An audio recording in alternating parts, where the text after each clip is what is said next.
with the wiring, take a little device like this. These two guys are going to the same place. I'll just wrap this up. Neatens the cord. And I can use the cable tie to do the same thing, but the cable tie is going to be a little bit more permanent. I'm going to have to go back and cut it if I really want to undo it at any point.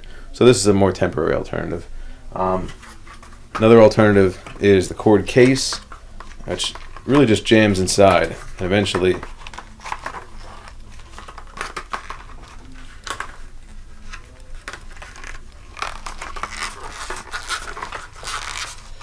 it'll hold everything. It'll hold 4 or 5 different cables, make them look like one. Doesn't sound like it does that much, but it really, really looks nicer, and you'll see in the after.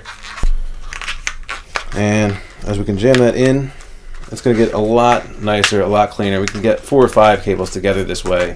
They're all more or less going to the same place, which, like our monitor, our keyboard, our mouse, all those cables essentially run from point A to point B, the same one. So we can follow them, bind them all up in this, and they're wrapped up forever. We never have to see them again.